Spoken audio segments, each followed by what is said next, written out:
puiser, puiser, puiser en toi. Plus de toi encore. Yeah, yeah. Nous venons puiser de ta sagesse, de ton Nous venons puiser en toi, Seigneur. Ta force, tes ressources. Merci Jésus. Parce que tu nous donnes l'opportunité de puiser. Oui, nous voulons puiser en toi les forces nécessaires pour continuer ta marche. Le monde nous oppresse, la famille nous oppresse, l'église nous oppresse, Seigneur. Nous avons besoin de toi, besoin de ta présence. Nous venons puiser en toi pour te servir, pour être, Seigneur, notre Dieu, à notre poste jour après jour. Puiser en toi pour te plaire, puiser en toi, Seigneur Dieu, pour surmonter toutes tes preuves. Puiser en toi, Seigneur Dieu, pour franchir les étapes. Puiser en toi, Seigneur Dieu, pour voir ta main glorieuse agir dans nos vies et par nos vies. Nous voulons puiser, puiser, puiser, Seigneur, en toi. Rien qu'en toi, Seigneur, rien qu'en toi. Il n'y a que toi, en toi seul, que nous pouvons puiser. Plus de toi, Seigneur.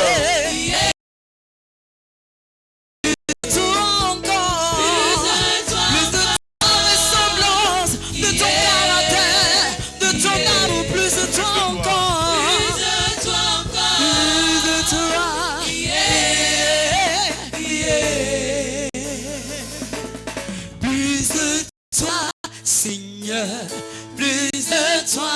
Nous voulons plus de toi. Plus de ta ressemblance. Nous voulons plus te ressembler. Plus de toi. Car tu nous as créé à ton image et à ta ressemblance. Plus de nous voulons avoir le discernement. Nous voulons discerner également ta volonté pour demeurer dans ta lumière, Seigneur notre Dieu. Nous voulons puiser en toi. Plus de toi, Seigneur, afin de ne pas nous éloigner de tes voies, Père. Le monde est corrompu, le monde a ses vicissitudes, mais sans toi, que serons-nous, Père? Raison pour laquelle en ce matin, nous venons dans un cœur d'adorateur, de demander le discernement, afin de savoir ce qui est bon et agréable et parfait à tes yeux. Nous voulons puiser plus en toi, puiser plus en toi, plus en toi, Seigneur. De ta volonté, Seigneur, plus de toi. Acclame très fort Jésus-Christ. Moi je veux, Seigneur, plus de toi. Alléluia.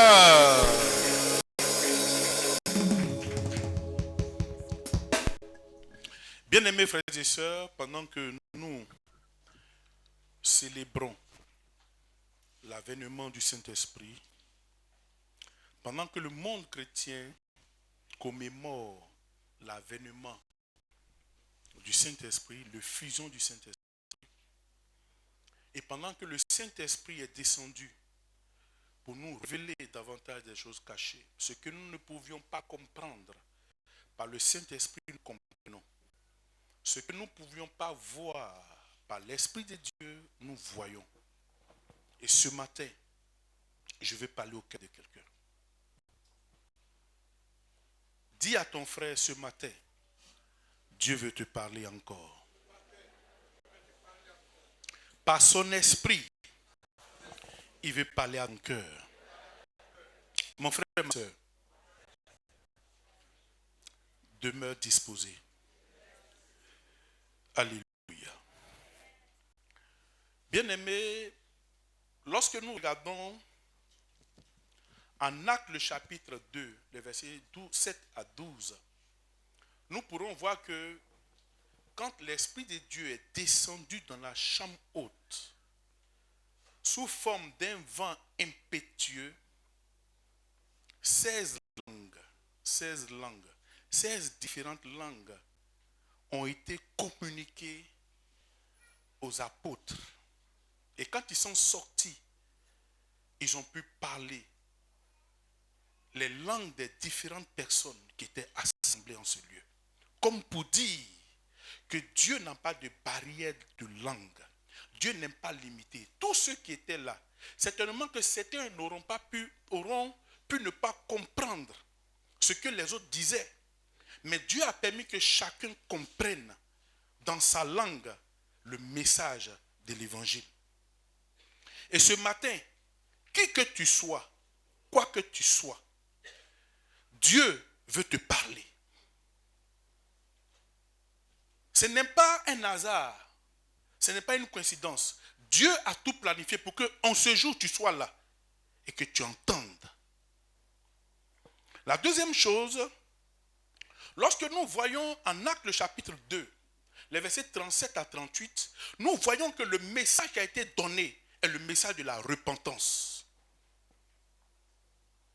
Le message de la repentance. Et ce que nous allons entendre Dieu nous dire doit nous interpeller. Si nous sommes dans le cas ou pas, nous devons veiller. Si nous sommes dans le cas, prenons le temps de nous repentir. Et si nous ne sommes pas dans le cas, veillons à ce que nous ne tombions pas dans la situation. Au jour de la Pentecôte. Je peux avoir le texte de Actes chapitre 2, s'il vous plaît. Actes chapitre 2, versets 37 à 38. Acte 2, le verset 37 à 38. Oui. Après avoir entendu ce discours, il eut le cœur vivement touché. Il faut que tu aies le cœur touché en ce jour. Quand le message te sera adressé, ma prière est que ton cœur soit touché. Et il dit à Pierre et aux autres apôtres, oui, hommes frères, que ferons-nous? Que ferons-nous? Il faut que cette question, tu te la poses. Face au message de Dieu, que ferai-je? Bien-aimé, Jésus-Christ arrive. Nous ne savons pas, ce qui nous fait défaut. Nous ne connaissons pas le temps, nous ne connaissons pas le jour, nous ne connaissons pas l'heure, mais Jésus-Christ est en chemin. La plus grande erreur qu'un chrétien peut commettre, c'est de jouer avec sa vie. Et quand Jésus-Christ arrive, qu'il ne monte pas. Ou alors, c'est de jouer avec ta vie. Et si la mort entre dans ta maison, si la mort te touche, tu risques de perdre ton salut. Frère, nous sommes sur terre, nous vivons pour un temps. Notre temps sur la terre est arrêté. Mais dans le ciel, c'est pour l'éternité. Donc, entre l'éternité et un temps où tu as passé juste sur la terre, choisis, parce que nous sommes tous en voyage sur cette terre. Nous sommes en périple, nous sommes des voyageurs. Un jour viendra où notre visa sera périmé. On sera obligé de rentrer chez nous.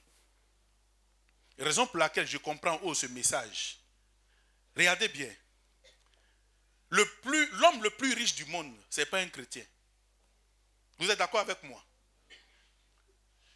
Les plus grands dirigeants de ce monde, ceux qui contrôlent le monde, ne sont pas chrétiens. Même s'il y en a quelques-uns. Ceux-là qui ont les grosses voitures, des grandes maisons, ne sont pas des chrétiens. Ceux-là qui vivent, ceux qui vivent comme ils veulent, qui contrôlent même l'économie des pays, ne sont pas chrétiens. Et je m'en réjouis. Vous savez pourquoi? Je m'en réjouis, vous savez pourquoi? Je suis heureux et j'ai compris le message. Parce que la terre n'est pas notre pays. Ce monde, ce n'est pas chez nous. Nous avons notre royaume. Nous avons notre éternité où nous serons riches. Nous allons dominer. Frère, tu ne peux pas dominer d'un monde qui ne t'appartient pas. Alléluia. C'est pour ça que je suis heureux. Même si je n'aime pas toutes les voitures, même si je n'ai pas toutes les grosses maisons et que je ne suis pas milliardaire, ça ne me dit rien. Parce que je sais que je prépare mon royaume et que dans le salut, l'Éternel, mon Dieu, me réserve quelque chose de plus grand que sur la terre. Raison pour laquelle je veux t'encourager. Ne cours pas après les biens de ce monde. Parce que les biens de ce monde resteront. Oh, Dieu a dit, toutes choses seront détruites. Le monde passera. Donc, ça te sert à quoi de gagner tout ce monde et perdre ton salut alors que ce même monde disparaîtra? Je suis heureux. Je me contente de ce que Dieu m'a donné. Je me contente de ce que Dieu m'a donné. La Bible dit, que personne ne peut recevoir ce qui ne vient pas de Dieu. Chacun reçoit ce qui vient du ciel. Tu es sur la terre, ce que Dieu te donne, tu prends, tu attrapes. Et puis tu marches dans ses voies. Parce que tu sais qu'un jour, même si tu construis le plus grand palais, tu quitteras ce monde. Oufoué Boigny a abandonné toute une... Je ne sais pas comment appeler ça. Quand vous voyez la clôture, tu roules, tu ne finis pas. Il a laissé. Même ces caïmans, un jour, ils se sont révoltés, ils ont mangé leur gardien. Donc, mon frère, on se tue pourquoi? On finira par partir. Mais dans le ciel, Dieu nous garde un trésor, un royaume. La Bible me dit, même le sol, ce n'est pas goudron. Oh, frère, prépare ton salut. Alors, on a dit quoi dans le texte? Au verset 28 de Oui. Acte 2, Pierre leur dit, Répentez-vous. Et que chacun de vous soit baptisé au nom de Jésus-Christ pour le pardon de vos péchés. Et vous recevez... Répands-toi, mon frère. Et si tu n'es pas baptisé, cherche à te baptiser. Et tu recevras le don du Saint-Esprit. Frère, si tu n'as pas le Saint-Esprit, tu es mort. Tu n'as pas le Saint-Esprit, tu es comme une voiture qui roule sans conducteur. Tu n'as pas le Saint-Esprit, tu es comme un avion dans le ciel sans pilote. Tu n'as pas le Saint-Esprit, tu es comme un bateau en pleine mer, sans capitaine de bord. Où vas-tu? Tu vas faire naufrage. Tu n'as pas le Saint-Esprit, tu ne seras pas aidé, le diable va te manipuler. Tu n'as pas le Saint-Esprit, tu auras l'esprit mauvais qui va te donner de faire de vilaines choses. Et quand tu mourras, tu iras aussi dans son royaume. Et la troisième chose que nous devons retenir, nous devons fuir cette génération perverse. Frère, la Bible dit, sortez du milieu d'eux. Si nous lisons Actes chapitre 2, verset 40, la Bible dit, sauvez-vous de cette génération perverse. Je peux avoir le texte. Actes chapitre 2, verset 40, sauvez-vous de cette génération perverse. Et, Actes chapitre 2, verset 40, je commence à lire. Et par plusieurs autres paroles, il les conjurait et les exhortait, disant, sauvez-vous de cette génération perverse. Frère, aujourd'hui, le péché est devenu un style de vie, une mode. Il y a même des gens dans l'église qui s'aventurent dans cette mésaventure. Parce que j'ai mon collègue de bureau qui a une copine. Et la copine vient avec sa copine. Donc moi aussi chrétien, comme c'est mon ami, c'est mon collègue de bureau, je dois aussi gérer sa copine. Donc, dans la gestion de la gestion, on tombe dans une mauvaise gestion. La Bible dit, sauvez-vous de cette génération perverse. Et la Bible nous dit encore, sortez du milieu d'eux. Bien-aimé, que tu sois mon ami, que tu sois mon frère, si tu as une vie qui ne correspond pas à la parole de Dieu, Dieu me demande de te fuir. Dieu me demande de me séparer de toi. Même si tu es ma PC, c'est quoi? CP. Même si tu es ma CP, Dieu dit, tu as une mauvaise vie. Ce que je peux faire en tant que chrétien, je te conseille, non, ne fais pas. Mais si tu persistes dans tes voies, je me retire de toi et je prie pour toi. Parce que si je m'attache à toi, ce que tu feras finira par me contaminer. Il y a deux choses. Si moi je n'arrive pas à envoyer la lumière dans ta vie, tu vas me communiquer les ténèbres. Séparez-vous d'eux, sortez du milieu d'eux. Les mauvaises compagnies corrompent les bonnes mœurs. Frères et sœurs, le thème sur lequel nous allons mener une aventure, eh bien, fuyez l'impudicité. Aujourd'hui, ça va parler. Hein? Ça va déranger, hein? Ça va bousculer. Et ici, et même ceux qui nous suivront, ceux qui nous suivent en ligne, fuyez l'impudicité. Eh bien-aimés, quand j'ai regardé dans la parole de Dieu, j'ai vu 2 péchés pour lesquels Dieu nous demande de fuir: l'impudicité et l'idolâtrie. Dieu dit de fuir. Frère, si Dieu lui-même a dit fuir, il sait ce qu'il y a dedans. Toi, tu es venu trouver, lui, il connaît ça avant que toi, tu ne viennes. Il dit, fuyez. Il y a des péchés pour lesquels Dieu nous dit résister. Mais impudicité, ah, yallah, Dieu dit, fuis. Il n'y en a pas, ça là, il n'y a pas fait une onction dedans. Non, je suis bishop. Il n'y a pas bishop dedans. Tu es bishop, tu ne fuis pas, tu as fait ton nom. Il dit, fuyez l'impudicité. Fuyez. Et l'église est remplie d'impudiques. Nous avons trop d'impudiques dans nos églises. Les gens ne prennent pas conscience. Ils s'y plaisent dedans. Frère, je te dis aujourd'hui, à partir de ce message, tous ceux qui sont dans l'impudicité dans l'église, je vais vous encourager à vous marier. Acclame Jésus.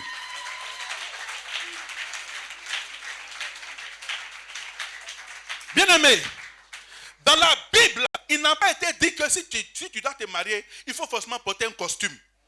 Il faut t'acheter un bijou. Non. Tu n'es pas obligé de mettre une alliance. J'ai une inflammation à mon doigt. Depuis vous portez mon alliance, ça me fait mal. Mais ce n'est pas ça qui fait. Ma femme sait que je l'aime. Elle sait que on sait. C'est fini.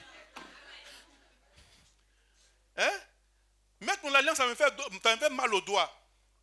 Donc souvent quand je la mets pour l'enlever, c'est difficile. Il faut qu'on m'aide à enlever. Donc je préfère attendre de bien guérir avant de porter. Mais ce n'est pas ce qui fait que je n'ai pas l'aimé. Elle connaît et je connais.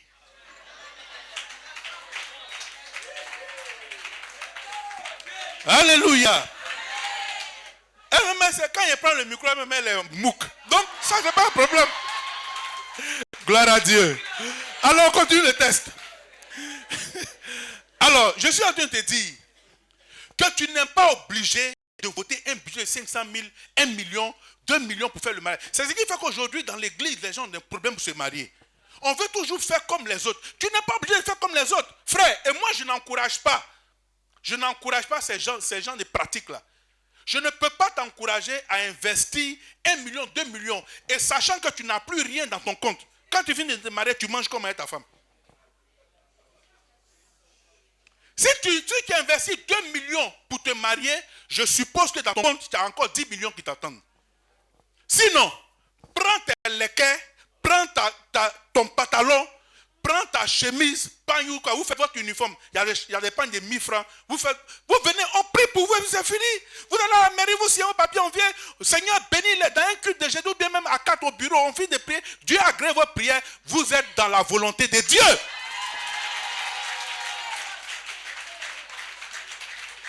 Mais toi-même, tu sais que tu es dans le péché. Tu dois te marier et tu as train de faire budget. Mais si avant que le budget n'arrive et que tu meurs, tu vas où? En enfer. À cause de quoi? À cause de bagues en or, à cause de souliers. C'est quoi tout ça? Quand tu meurs, la bague, là, ta femme fonde, et après on fait bijoux. Ou elle va même garder pour son prochain mari. Tu fais comment? Est-ce que Dieu parle à quelqu'un? Donne-moi mon amen là, que je prêche.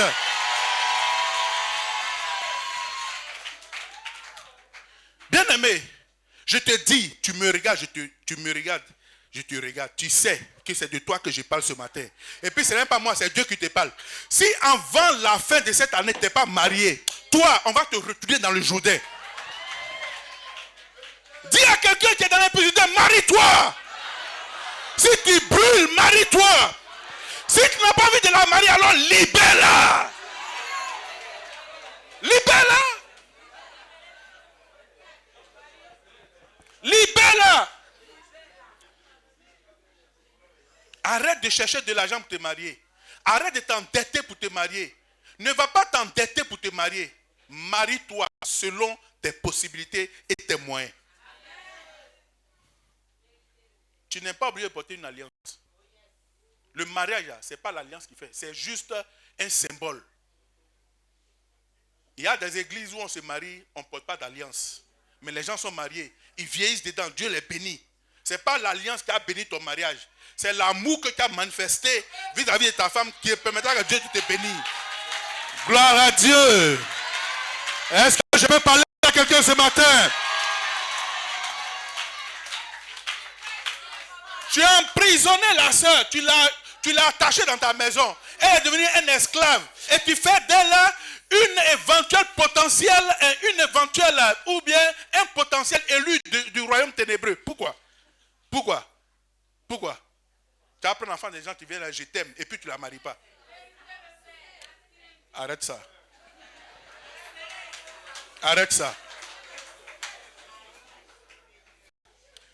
Alors nous allons lire 2 Timothée chapitre 3 verset 16. 2 Timothée 3 le verset 16. Oui. Toute écriture est inspirée de Dieu. Toute écriture est inspirée de Dieu. Et utile pour enseigner, pour convaincre, pour corriger, pour instruire dans la justice. Oui. On lit la version parole vivante. Elle me plaît plus. Je peux avoir la version parole vivante s'il vous plaît.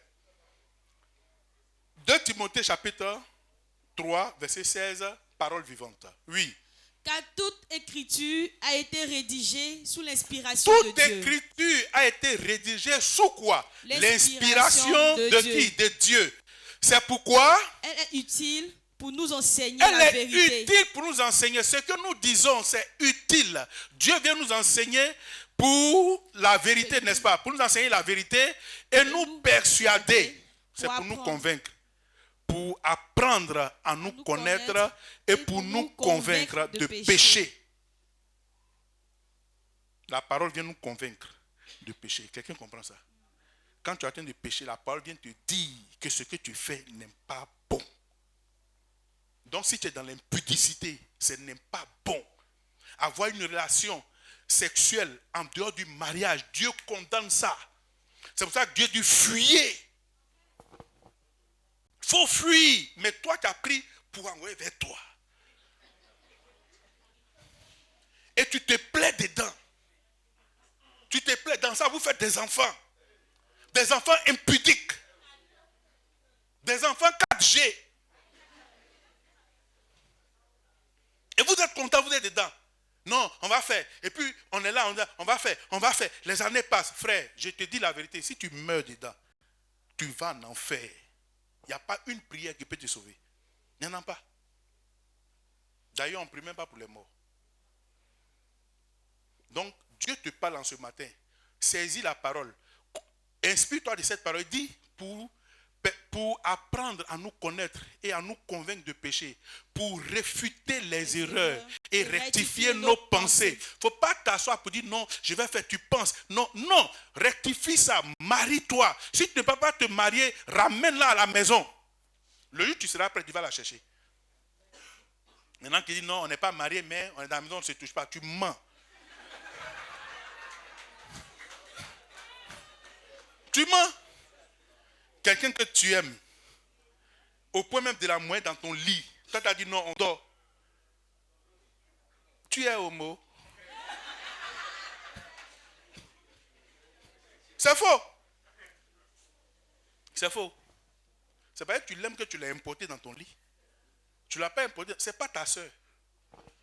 Ce n'est pas ta soeur, ce n'est pas ta nièce. C'est celle que tu as tant épousée. Donc, il y a une différence. Si le mariage n'était pas bon, chacun allait prendre sa soeur pour mettre dans sa maison pour préparer pour lui aller manger. Maintenant, si tu veux manger, tu la libères, tu envoies ta soeur à préparer, puis tu vas voir si ta soeur va tenir le coup qu'elle tient. Le texte, s'il vous plaît. On continue. Elle nous aide à réformer notre conduite. Elle nous aide à réformer notre conduite et nous rend capable de mener une vie juste et disciplinée. Si tu es dans l'impudicité, je viens te dire que tu es indiscipliné. Tu ne vis pas dans la justice. Tu n'as pas une vie juste, conforme à la volonté de Dieu. Capito? Je peux parler? Alors, frères et sœurs, c'est quoi l'impudicité? L'impudicité, c'est une disposition de quelqu'un à se comporter ou agir d'une manière qui réprouve le moral sexuel. Je reprends. L'impudicité, et je ne parle pas de seulement ceux qui vivent avec des femmes, hein. Toi qui es chez toi, qui as un gars, quand vous vous trouvez, vous finissez de vous enflammer, de vous embraser, et quand tu rentres, tu lui envoies un message pour dire j'ai aimé, tu es impudique. Donne-moi un amen que je parle. Ne pense pas que tu es épargné. Non, moi, c'est bien sûr, je ne vis pas avec lui. Il vit ailleurs, tu vis chez toi. Quand vous vous entrapez, que vous vous embrasez, et que toi tu prends plaisir, au point que ta bouche arrive vers tes oreilles, tu es impudique. Est-ce que je peux appuyer?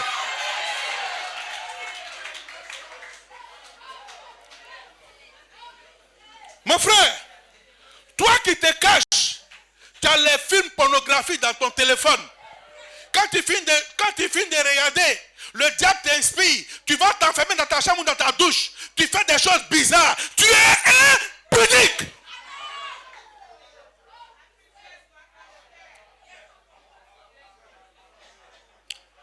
Est-ce qu'on me suit?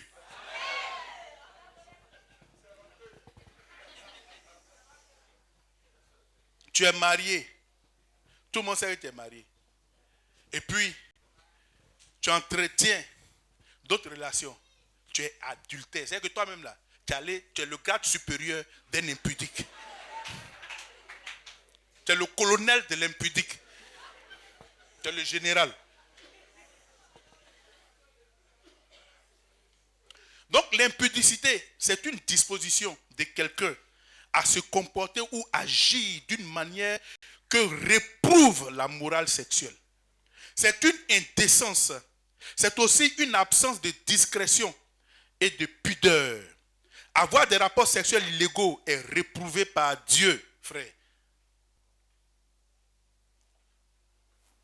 Avoir des rapports sexuels illégaux est réprouvé par Dieu. Dieu réprouve ça.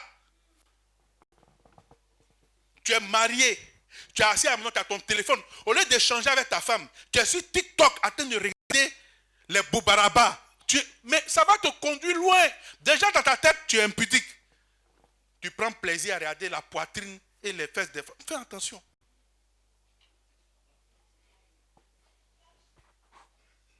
Le péché, ce n'est pas seulement en acte, même en pensée, on pêche.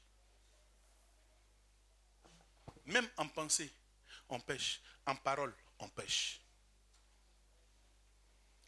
Bien-aimés frères et sœurs, sans toutefois catégoriser les péchés, je peux vous dire que l'impudicité est l'un des péchés le plus nocif, pernicieux et funeste, avec des conséquences néfastes. Je peux qualifier l'impudicité ainsi. C'est l'un des péchés les plus dangereux. Vous allez savoir pourquoi. Raison pour laquelle Dieu nous demande expressément et formellement de la fuir, l'impudicité. De fuir ce péché-là. C'est un péché qui est dangereux. Parmi les péchés les plus dangereux que moi je qualifie selon moi, c'est l'impudicité. C'est pour ça que Dieu nous demande de fuir l'idolâtrie. Mais aujourd'hui, on parle d'impudicité. Une autre fois, on aura le temps d'enseigner sur l'idolâtrie. Vous verrez que l'idolâtrie, ce n'est pas seulement d'aller adorer une statue. Mais tu passes toutes tes journées à train de regarder Facebook, tu es sur les réseaux sociaux, tu n'as pas de temps pour Dieu. C'est une idolâtrie. Dieu dit de fuir. On va revenir là-dessus plus tard. Lisons 1 Corinthiens chapitre 6, verset 18. Fuyez l'impudicité. Quelque autre péché qu'un homme... Fuyez l'impudicité. Quelque autre péché qu'un homme commet, ce péché est hors du corps. Mais celui qui se livre à l'impudicité pêche contre son propre corps, frère. Tu penses que tu as te faire plaisir, mais tu détruis ton corps. Bien aimé, ce péché-là te donne le plaisir, mais ne te procurera jamais le bonheur. Tu as fini le plaisir. ça va passer. Mais Dieu dit, tu as été détruit ton propre corps. Ton propre corps, tu as été détruit. C'est que ton âme même est morte même. Est morte. Maintenant, c'est ton corps, tu es tué.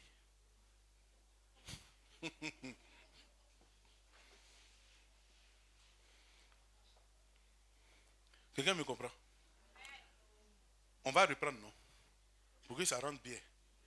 On aura le temps. Il faut que tu sois délivré. Quand tu as fini ce thème-là, en même temps, commence à faire tes papiers. Pour être marié. Sors de là, frère. On reprend le même texte de 1 Corinthiens chapitre 6, verset 18. Fuyez l'impudicité. Anna, lis bien s'il te plaît. Fuyez l'impudicité. Oui. Quelque autre péché qu'un homme commette, ce péché est hors du corps. Ce péché est hors du corps. Tu mens, c'est hors du corps. Tu es envieux, c'est hors du corps. Tu convoites, c'est hors du corps. Mais, la Bible dit, celui qui livre son corps, celui qui se livre à l'impudicité, pêche contre son propre corps.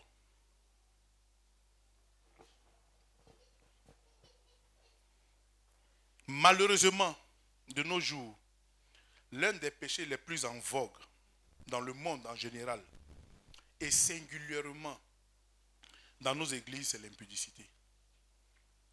Malheureusement, Edwige, malheureusement. Ouvre les yeux, regarde-moi et suis. Malheureusement, de nos jours, dans ce monde pollué, l'un des péchés les plus en vogue dans le monde en général, et singulièrement dans nos églises, c'est l'impudicité. Regardez combien de fois les gens prennent plaisir au sexe. Aujourd'hui, le sexe est devenu quelque chose de normal. Les rapports sexuels illégaux. Vous voyez que même dans les parkings, les gens s'adonnent à ces pratiques sur les capots de voitures. Ça ne dérange pas dans les couloirs, dans les voitures. On n'a plus de respect pour l'intimité. Partout où ça peut aller, on s'envoie. Et l'Église s'associe à ces choses. La crainte de Dieu a disparu. Frère, on peut pécher, c'est vrai. Mais à un moment donné, il faut prendre conscience. Il faut arrêter. Tout le monde, autant que nous sommes, chacun peut tomber. Mais le plus difficile, ce n'est pas de ne jamais tomber. Le plus difficile, c'est de prendre conscience, s'arrêter, se relever et continuer la marche avec le Seigneur. Mais ça fait combien d'années, mon frère, tu es dans l'impudicité? Ça fait combien d'années? Tu es dedans. Mais Dieu te fait grâce. Dieu t'a fait la grâce pour que tu entendes ce message aujourd'hui et que tu prennes conscience. Michel, tu es avec moi? Frères et sœurs, bien avant d'aller plus loin dans notre thème, j'aimerais attirer d'ores et déjà l'attention des couples chrétiens, en l'occurrence nos sœurs. Je reprends. Bien avant d'aller plus loin dans l'enseignement, j'aimerais d'ores et déjà attirer l'attention des couples chrétiens, en l'occurrence, vous, nos mamans. S'il y a des hommes qui sont mariés et qui ont des rapports sexuels dehors, c'est à cause de vous. Ça, c'est mon estimation. C'est moi-même mon bilan que je fais. Je me dis que à 40%, les chrétiens qui sont mariés, les chrétiens, je ne parle pas des chrétiennes, les chrétiens, les hommes qui sont mariés dans l'église, qui ont des rapports sexuels en dehors de leurs femmes, la responsabilité, la faute incombe leurs femmes.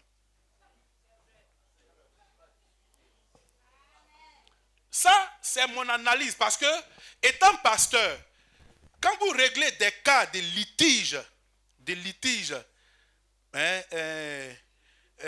matrimoniaux, quand les gens viennent vous voir, ils discutent, souvent ça fait honte d'en parler, mais après quand vous les prenez un à un et que le monsieur vient te dire ma femme, il y a problème. S'il n'est pas épanoui dans sa maison, il n'a pas tout ce qu'il veut, et qu'il y a une sœur dehors qui lui propose ces choses-là, le vide qu'il n'a pas chez lui, s'il trouve le vide dehors, il va finir par s'attacher à la sœur. C'est de votre responsabilité. Et je vais vous dire, Dieu vous engage dedans. Dieu vous engage parce que vous êtes engagé dans cette affaire-là. Dieu a dit que que le scandale ne vienne pas. Malheur à qui? De qui vient le scandale? Voilà. Mais si tu pousses ton mari à aller pécher et que... Non, frère, ma soeur, aujourd'hui je vais te parler avant d'aller plus loin.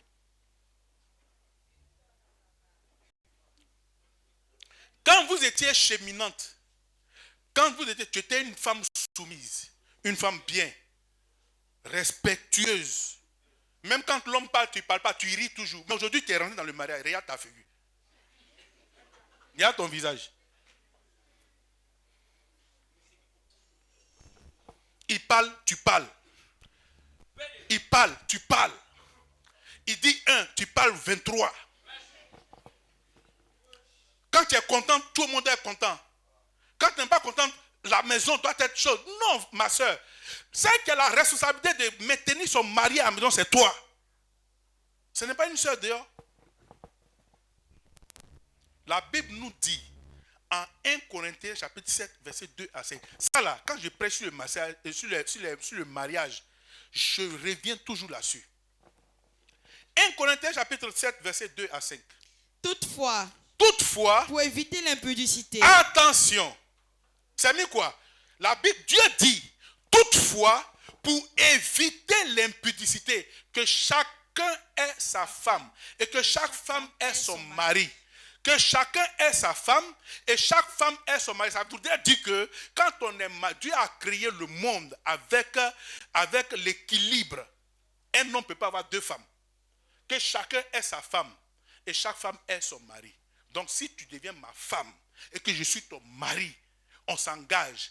Et dans le contrat, dans les clauses du contrat de mariage, le deuxième point le plus important, la deuxième clause, c'est d'éviter l'impudicité. Après l'amour, il y a quelque chose qu'il ne faut pas, une règle, cette règle-là, il ne faut jamais la déroger pour éviter l'impudicité. Continuons le test, on va mieux comprendre. Est-ce que quelqu'un me comprend même? Les hommes, vous me comprenez? Vous comprenez vite. Voilà, allons-y. Au verset 3. Il y a certaines femmes qui comprennent, mais elles font semblant de ne pas comprendre. Allons-y. Au verset 3. Que le mari rende à sa femme. Que le mari, madame, rende à sa femme. Alléluia. Que le mari fasse quoi? Rende à sa femme. Rende à sa femme ce qu'il lui doit. C'est l'argent. Son mari doit à qui?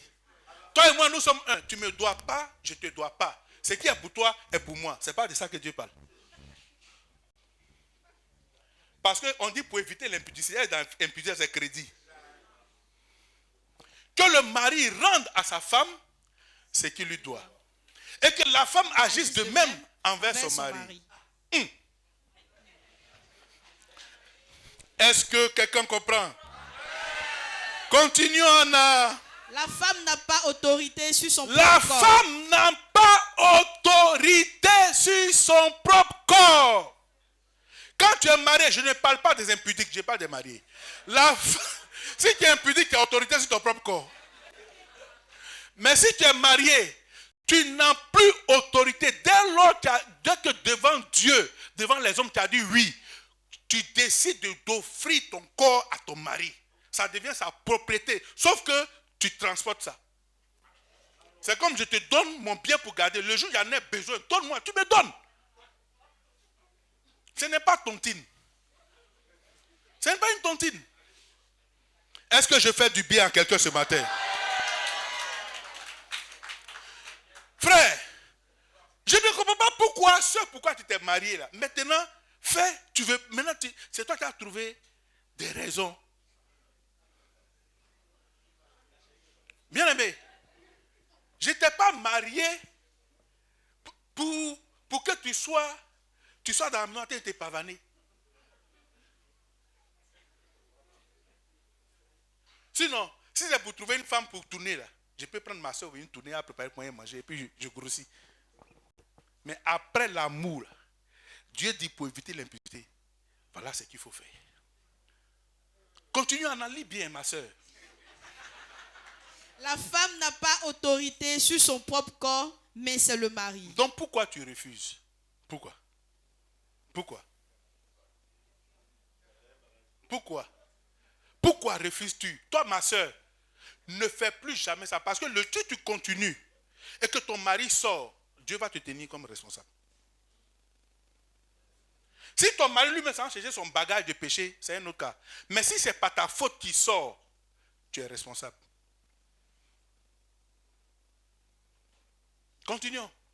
Et pareillement, le mari n'a pas autorité sur son propre corps, mais la femme. Ça là, chez les hommes, c'est rare. C'est très rare. Les hommes ont compris ce message-là. Et ils ont attaché ce message à leur cœur. C'est rare. Sur 100 hommes, peut-être c'est 2 qui peuvent faire comme les femmes. Sinon, les 98 là, ils sont toujours disponibles. Le réseau est fluide. La connexion passe en 8G. Continuons.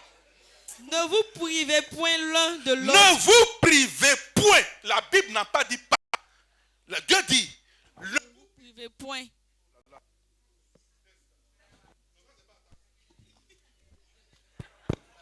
Ne vous privez point. Dieu n'a pas dit ne vous privez-vous de temps en temps. Non. Il dit ne vous privez point. Et il y a une seule raison pour laquelle nous devons nous priver. Et ça, c'est un accord entre nous deux. On va le voir. Dieu dit ne vous privez point. Parce que si vous commencez à vous priver, ça va créer d'autres choses. Continuons. Ne vous privez point l'un de l'autre. Oui. Si ce n'est d'un accord commun. Si ce n'est d'un accord commun. Pourquoi? La seule raison. Pour un temps, afin de vaquer à la prière. C'est seulement ça. Si ce n'est pas la prière, il n'y a pas autre raison. Maman, tu comprends? Vous les sœurs qui n'êtes pas encore mariées, qui rêvez aujourd'hui, vos sujets de prière phare, c'est le mariage.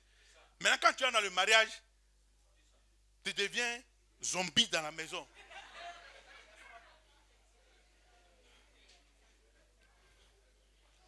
Quand tu étais en cheminement, on ne te demandait même pas, toi-même tu offrais.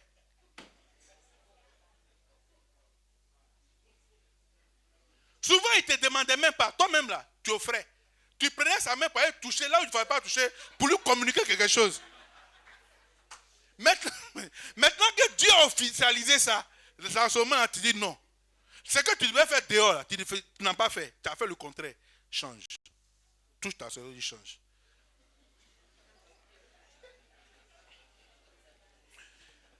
Je ne sais pas si la parole de Dieu fait du bien à quelqu'un ce matin. Alors donne-moi un bon amen. Amen. Alléluia. Alors continuons. Puis retournez ensemble. Oui. De peur que Satan ne vous tente par votre incontinence. Ah, que constatons-nous? Vous voyez, Dieu dit, après la prière, rapidement retournez ensemble. Très vite. Ne laisse même pas passer un jour. Il dit, puis retournez ensemble. Allez faire, vous savez, c'est comme à l'école. Quand tu marques un coup, il faut faire le rattrapage. Pour être à niveau.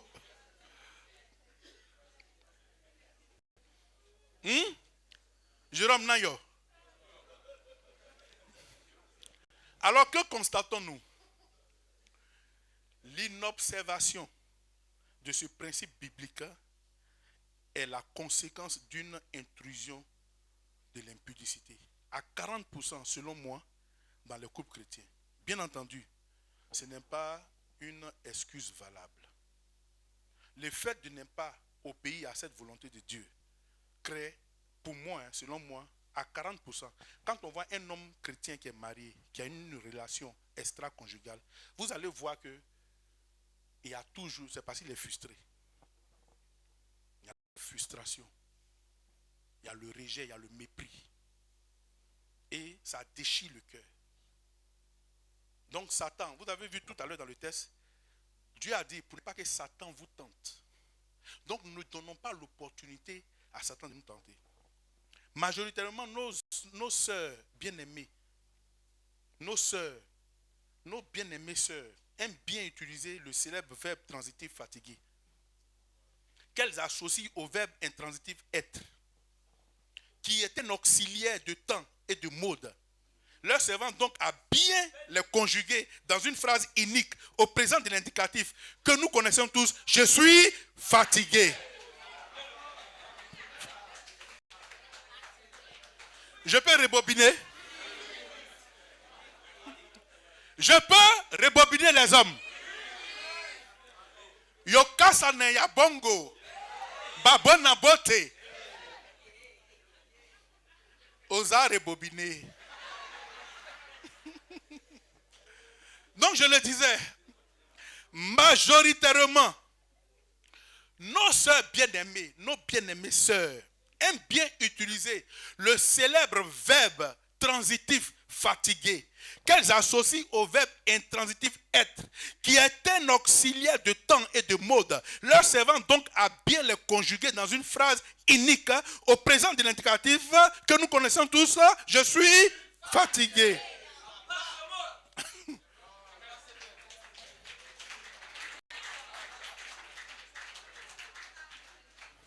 Non, si tu as acclamé, acclame bien. La femme qui acclame sera distinguée. Mais celle qui n'acclame pas, on la reconnaîtra. Alléluia. Si tu as une femme qui n'acclame pas, c'est que tu utilises le verbe fatigué. Donc les femmes acclamées que je vois. Alléluia. Gloire à Dieu. Frère, nous sommes, je mets un peu d'humour pour nous donner du rire, un peu pour nous détendre, afin que le message passe bien. Mais, soyons sérieux. Vous savez, cette phrase, à mesure, suscite la frustration. Ton mari vient, c'est ton époux. Il t'adresse la requête en vue de récupérer ce qui lui appartient. Tu lui dis tu es fatigué. Toujours, tu vas te mettre à lui dire que tu es fatigué. C'est lui qui doit payer les conséquences de tes fatigues.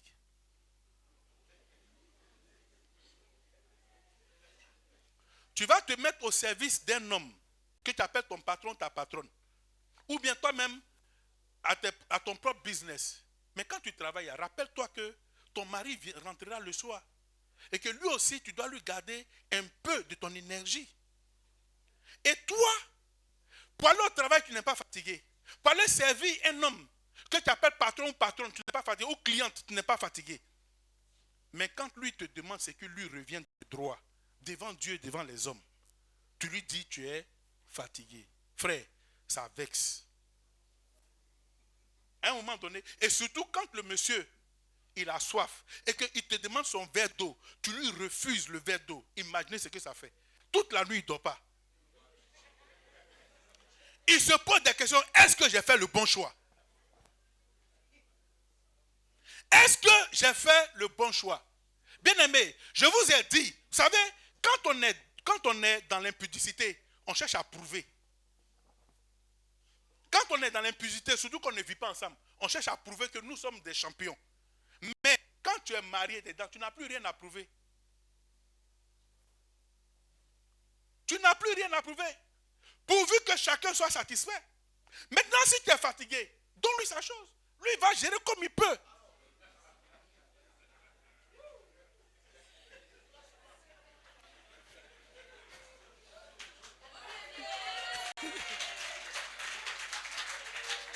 Alléluia.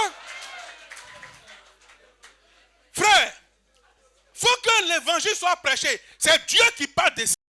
Nous, on n'a rien créé. Donc ne viens pas te jouer les spirituels pour dire non. Tu n'es pas plus spirituel que Dieu. Dieu a utilisé les mots dans sa parole. Selon 1 Corinthiens chapitre 7, les versets 2 à 5, c'est lui-même qui a parlé de ça. Nous, on ne fait que développer avec les mots qui nous conviennent. Parce qu'il y a ce que Dieu dit, les gens ne comprennent pas. Il faut qu'on décortique ça.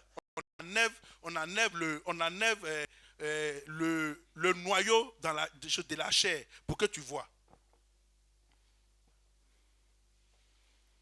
Gloire à Dieu. Donc je disais, cette phrase à mesure suscite la frustration, le rejet et des blessures intérieures qui viennent fragiliser considérablement l'amour et la cohésion matrimoniale. ainsi que la famille. Vous voyez, quand un homme n'est pas épanoui chez lui, pourquoi? Ce n'est pas parce qu'il ne mange pas bien. Tu peux lui donner à manger, il est content. Mais si dans le lit, tu ne respectes pas cette convention de Dieu, ça va fragiliser ta famille. Et si dehors, il y a une woloso qui... ma soeur, je te dis une chose. Les statistiques selon les hommes, je dis bien, les statistiques selon les hommes disent que il y a plus, pour un homme, il faut 5 femmes pour avoir l'équilibre. Il y a plus de femmes, 5 fois plus de femmes que d'hommes. Malheureusement, dans cet élan-là, il y a des garçons aussi qui ont quitté le rang des hommes.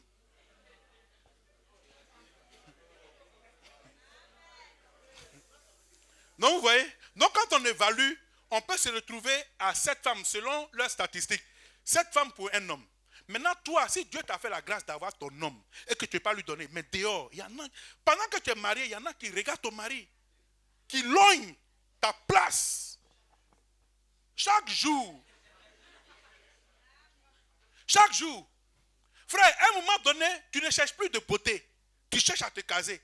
Parce que l'âge avance. Ça, c'est pour vous les femmes. Nous, les hommes, n'avons pas de problème avec. On n'a pas de problème. C'est nous qui décidons de nous marier. Aujourd'hui, tu peux t'attacher à une femme. Quand je parle des gens du monde, ce sont les gens qui vous savez, comme sur le tour du Nord, tu as une BMW et puis quelqu'un a sa Renault 4. Rien comme la BMW va, elle perce le vent. Donc un homme là, il peut toujours s'adapter. Mais la femme, tu as beau être belle, si un homme ne vient pas te dire il t'aime, tu as fait comment? Donc si Dieu t'a donné ton mari, attrape-le, sécurise-le. Vous voyez, quand on allait au village, quand nous étions petits, notre grand-mère, à la veille de notre voyage, elle faisait tout la nuit qu'on attrape quelques poulets, qu'on attache, on sécurise le poulet. Les poulets connaissent trop le village et puis ils vont vite. Donc la nuit, quand ils viennent dormir, on les attrape dans leur poulailler ou bien sur le manguier, on les attache. Demain matin, mon petit-fils, voilà, va arriver à me dire manger. C'est comme ça. Il faut sécuriser ton mari. Tout ce qu'il te donne, il dit on n'a rien à prouver.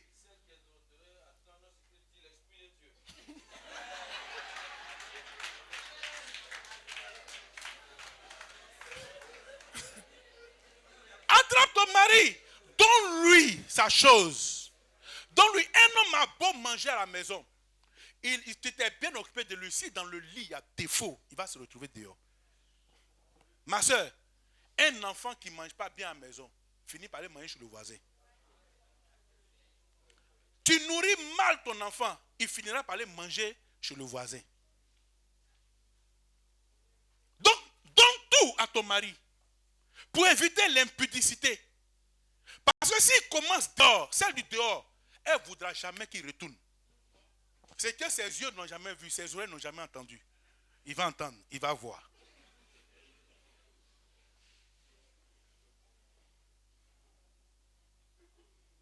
Donc sors de ça, sors de ce verbe-là. Je suis fatigué. Non, arrête ça. C'est pas bon. Parce que le jour, si ton mari n'a pas la crainte de Dieu qui commence pour retourner, ça sera difficile. Tu risques de perdre ton foyer.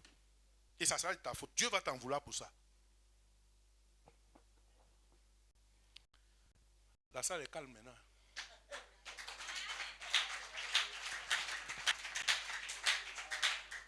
Donc le faisant, plusieurs de nos sœurs exposent leurs époux à l'impudicité, qui n'est rien d'autre qu'une opportunité qu'elles offrent au diable, le machiavélique, en vue de détruire leur merveilleuse vie conjugale et compromettre leur salut.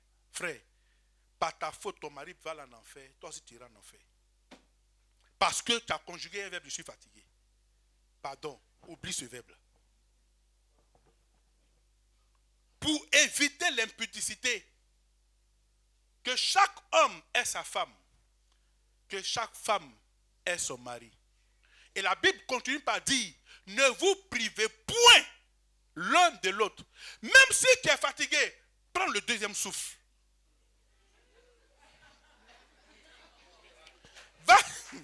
Va chercher. Un homme as toujours un deuxième souffle. Va puiser plus. Je veux puiser plus de toi. Dis au Seigneur, je veux puiser la deuxième force, le deuxième souffle. Quand ça vient, tu es régénéré. L'Esprit de Dieu te régénère. Et regardez bien, quand tu es fatigué et que tu vas puiser ton deuxième souffle et que tu as fini, regarde comme tu dors. C'est en ce moment que tu ronfles. Parce que Dieu t'a restauré. Alléluia. Est-ce que je peux parler, hein? Fiac, tu es d'accord avec moi? Alléluia. Bien-aimés frères et sœurs, sans nul doute, comprenons que l'impudicité est un péché que je ne pourrais qualifier au regard de la parole de Dieu comme étant l'un des plus dangereux. L'impudicité est un péché que je pourrais qualifier au regard de la parole de Dieu comme étant l'un des plus dangereux des péchés qu'un homme peut commettre.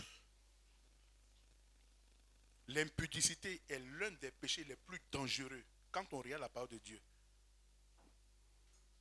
Tous ceux qui s'adonnent ne pêchent pas seulement contre Dieu, mais aussi contre leur propre corps. Lisons 1 Corinthiens chapitre 6.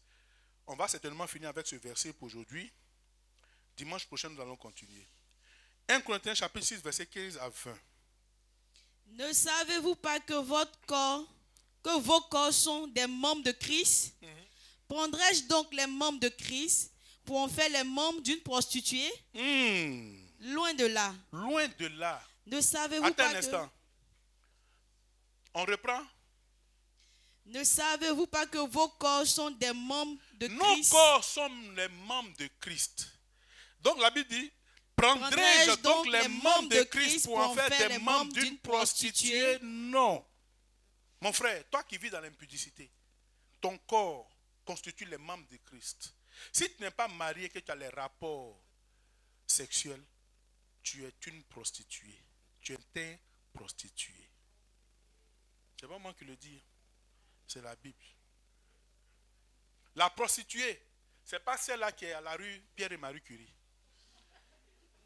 Toi aussi tu es prostituée. Dès lors que tu n'es pas marié et que tu as les rapports sexuels, la Bible te qualifie de prostituée. Mon frère, tu n'es pas marié, tu as les rapports sexuels, la Bible te qualifie de prostituée.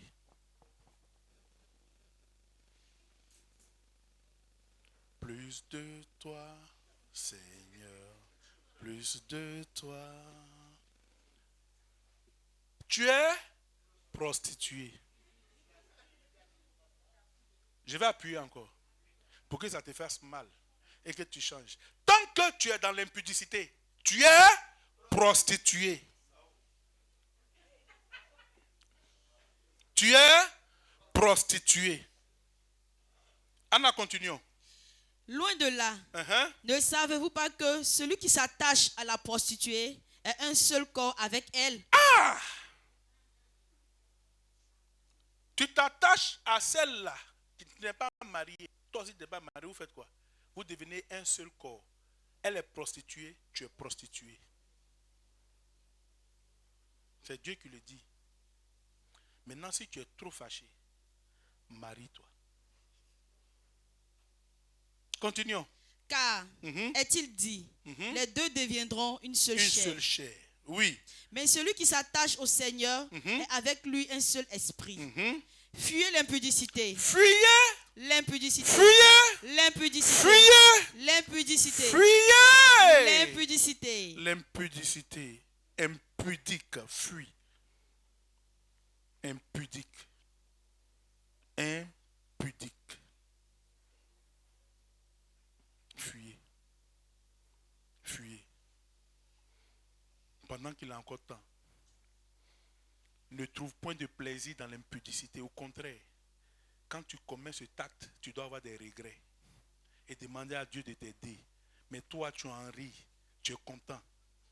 Tu te tires les poils de la poitrine alors que tu es un impudique notoire.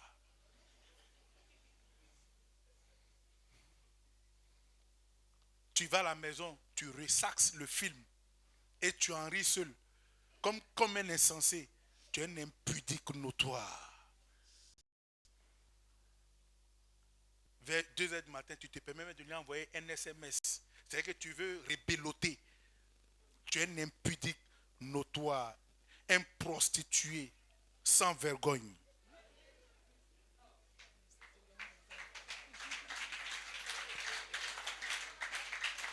Sois délivré ce matin. Tu es dedans. C'est-à-dire que toi, tu as fait ta carrière dedans. Tu as fait une carrière dedans. Tu es dedans, ça fait 15 ans, 10 ans, 8 ans. Il n'y a même pas coco. Oh, honte à toi. Honte. La Bible te qualifie de prostituée. Donc tu es là, tu t'es pas mis nous, tu es une prostituée. Et quand... Non, vraiment. Quand on parle des choses de Dieu, toi, si tu viens mettre ta bouche dedans.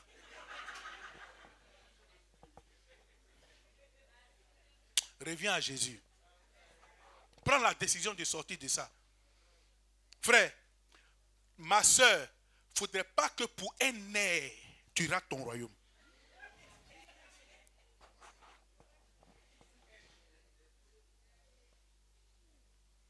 Ne rate pas ton royaume pour un air.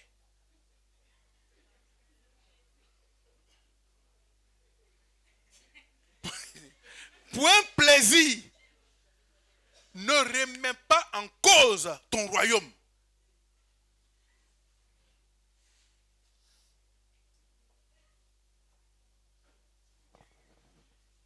À des moments, il faut dire des choses crues pour que les gens comprennent. Alléluia. La Bible a dit que la parole de Dieu a été inspirée pour quoi? Pour enseigner, pour censurer, pour remettre les choses en ordre avec douceur. On est dedans. Avec douceur, j'ai parlé à ton cœur.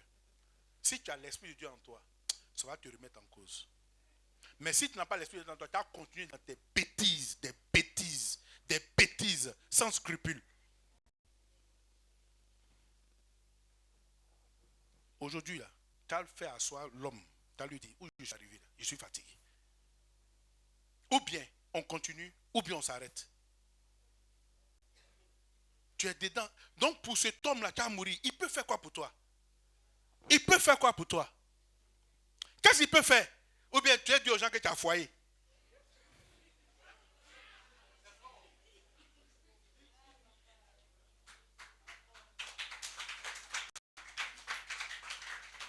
C'est pour dire que moi aussi j'ai chez moi. Frère, je préfère rester en famille, aller au paradis, que de dire que j'ai chez moi et puis aller en enfer. J'ai chez moi, irrégularité. Tu n'as même pas de papiers. Et tu te plais dans un pays étranger. Quand on parle de droit, toi si tu veux parler de droit. Tu n'as même pas un visa. Et quand les gens, les nationalistes parlent, toi si tu veux parler, sors de là. Ma soeur, toi qui vis chez un homme, je t'encourage. Quand tu vas faire le asseoir avec sagesse, dis-lui, présente-lui la Bible. Je suis chrétienne. Notre vie là, moi, ne m'arrange pas. Réfléchissons sur la question. Et prenons la bonne décision selon Dieu. Ça va nous aider, nous deux. Maintenant, si vous deux, vous êtes là, c'est facile. Vous avez compris. Prenez la bonne décision. Je vous dis, allez s'inscrire à la mairie. Si c'est trop, c'est 50 000. Ça, vous pouvez trouver ça. À l'église, ici, on ne paye pas. Cherchez 50 000 francs. Allez, ce que vous portez, vous venez à l'église, portez pour aller là-bas. Et revenez ici. On va prier pour vous. C'est fini. Vous allez continuer la marche avec Dieu. Quelqu'un a dit un amen, hein? Anna, poursuivons, on va finir. Fuyez l'impudicité. Oui. Quelque autre péché qu'un homme commette, ce péché est hors du corps. Mais celui qui se livre à l'impudicité pêche contre son propre corps. Oui. Ne savez-vous pas que votre corps est le temple du Saint-Esprit qui est en vous et que Dieu et que vous avez reçu de Dieu et que vous ne vous appartenez point à vous-même, car vous avez été rachetés à un grand prix. Glorifiez donc Dieu dans votre corps et dans votre esprit qui appartiennent à Dieu. Amen. Amen. Donnez-moi la version Parole vivante, on lit et on va s'arrêter aujourd'hui. Dimanche prochain, on continue par la grâce de Dieu. La version Parole vivante de 1 Corinthiens chapitre 6, verset 15 à 20. En effet, ne savez-vous pas que vos corps sont maintenant des parties intégrantes du Christ lui-même? Ses membres, ses organes. Oh, j'aime trop Parole vivante. Parole vivante détaille. C'est que lui second n'arrive pas à détailler.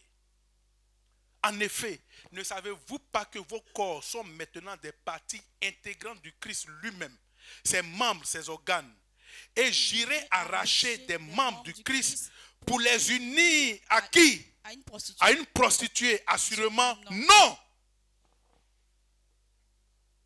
Continuons. Verset 16.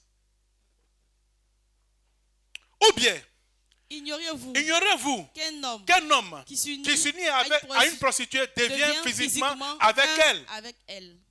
Continuons. Car il est écrit, les deux ne seront qu'un seul être. Oui, allons-y. Par contre, celui qui s'unit au Seigneur devient spirituellement un avec lui grâce à son esprit. C'est pourquoi fuyez le dévergondage.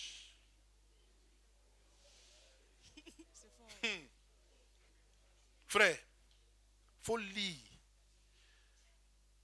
Fuyez impudicité, c'est trop léger. Le dévergondage. Tu es une dévergondée. Tu es un dévergondé. Fuyez le dévergondage. Que ça te fasse mal et que tu changes.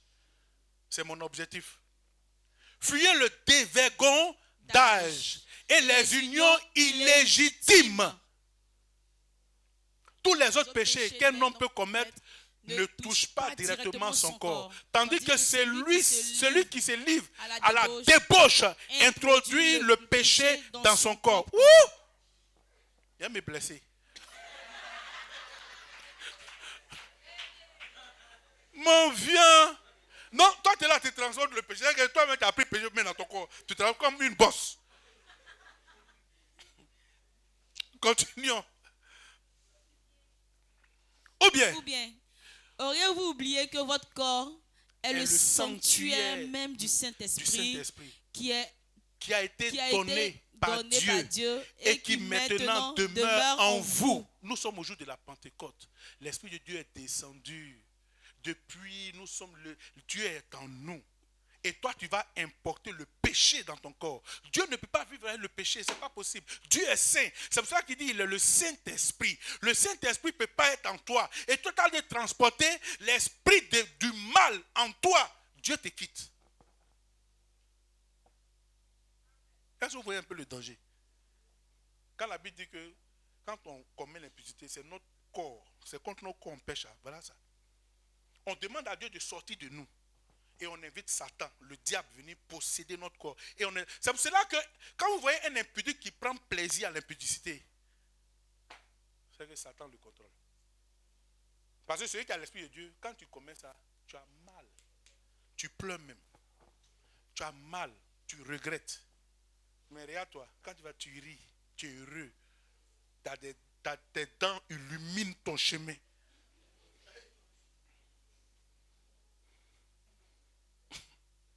Il t'arrive même de te dire, mais je l'ai eu. Tu t'es eu toi-même. Elle n'a pas dit qu'elle est dangereuse. Oh, et tu appelles ton camarade, oh, elle est tombée. Frère, tu t'es fauché toi-même. Tu t'es fauché, elle t'a communiqué ses esprits. Tu as pris tous ses esprits, cadeau. Et tu es content. Et demain, tu avais loué Dieu. Gloire à Dieu qui règne dans les cieux. Allez. Tout le monde chante Alléluia. Impudique. Tout le monde chante débauché.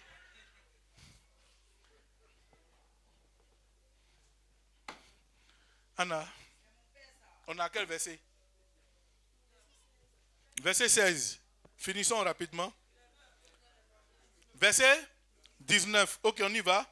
Vous n'êtes donc plus les maîtres de votre corps et vous ne pouvez pas en disposer à votre gré. Nous ne sommes pas les maîtres de nos corps. On ne peut pas disposer notre corps à notre gré. Nous appartenons à Dieu. Désormais, notre corps appartient à Jésus. Donc, c'est ce que Jésus dit là qu'on doit faire. Ton corps ne t'appartient pas, mon frère. Ton corps ne t'appartient plus, ma soeur. Si tu es en Christ, ton corps appartient à Christ. Donc, ce qu'il te demande de faire, c'est ce que tu as fait. Marie-toi. Marie-toi. J'ai commencé à convoquer tous ceux qui sont dans les situations irrégulières qu'aujourd'hui la Bible a qualifié de débauchés. Donnez-moi des dates. On va vous aider. Viens. Tu n'as pas de chaussures. Viens. Je vais t'en donner une chaussure. Quand tu finis de te marier, tu me ramènes ma chaussure.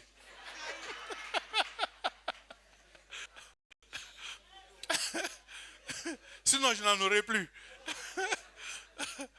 Hein? Anna, continuons. Verset 20. Verset 20 maintenant. Oui. Car c'est un grand prix que vous avez été rachetés. Que nous avons été rachetés. Honorez donc Dieu et lui rendez gloire par votre corps même, aussi bien que par votre esprit, car tous deux appartiennent à Dieu. Point final.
Your prayer.